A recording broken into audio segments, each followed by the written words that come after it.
दिल्ली की दोपहर 1942। ग्वालियर टैंक मैदान पुलिस की जीपों से घिरा हुआ। भीड़ डर के साए में खड़ी। मंच खाली था क्योंकि सारे नेता गिरफ्तार हो चुके थे।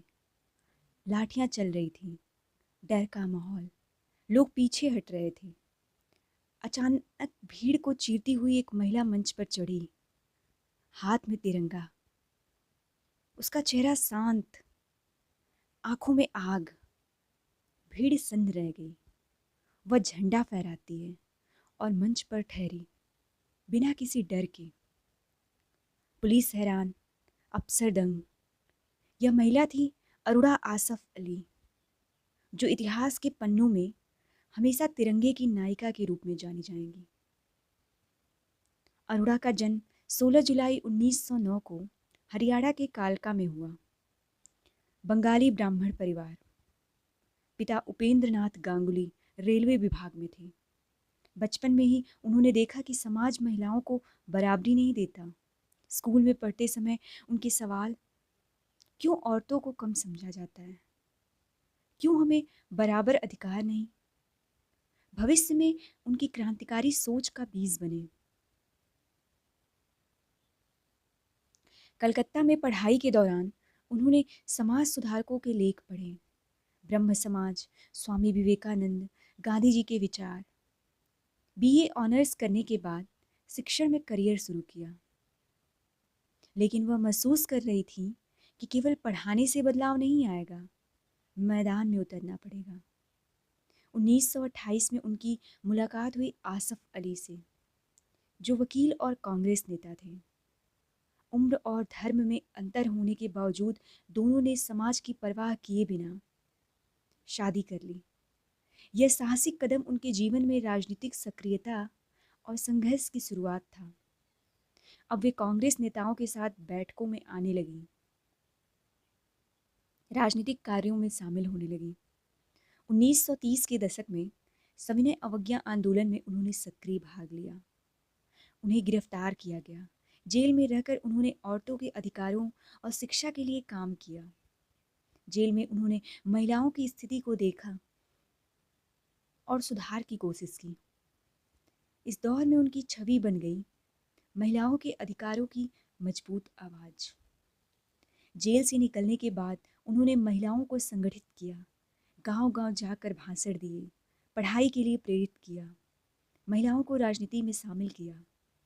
इस दौरान कई बार पुलिस उन्हें डराने के लिए आई, लेकिन अरुणा पीछे नहीं हटी।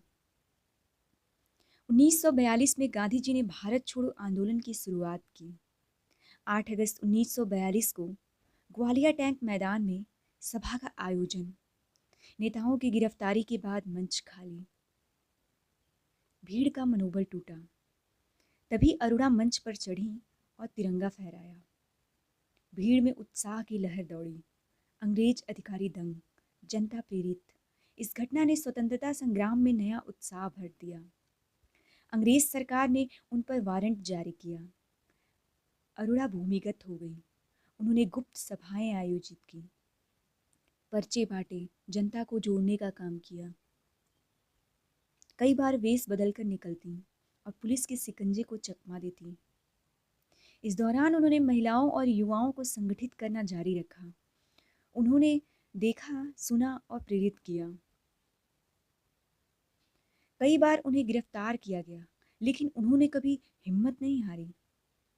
उनका साहस और दृढ़ निश्चय आज भी प्रेरणा देता है। आज़ादी के बाद अरुणा ने राजनीति में सक्रिय भूमिका निभाई। वह दिल्ली की पहली महिला मेयर बनी। शिक्षा, महिला सशक्तिकरण और गरीबों के अधिकारों के लिए लगातार काम करती रहीं। उन्होंने कई सामाजिक कार्यक्रमों की स्थापना की और महिलाओं को नेतृत्व में प्रेरित किया। उनके विचार, भाषण और लेख युवाओं के लिए मार्गदर्शन बने। उन्होंने यह दिखाया कि देशभक्ति का मतलब केवल जुझारूपन नहीं, बल्कि सही समय पर साहसिक कदम उठाना भी है। अरुणा आसफ अली को भारत रत्न, लेनिन शांति पुरस्कार और कई राष्ट्रीय सम्मान प्राप्त हुए। उनका जीवन यह सिखाता है कि एक महिला भी अकेले देशभक्ति की मशाल जला सकती है और लाखों लोगों को प्रेरित कर सकती है।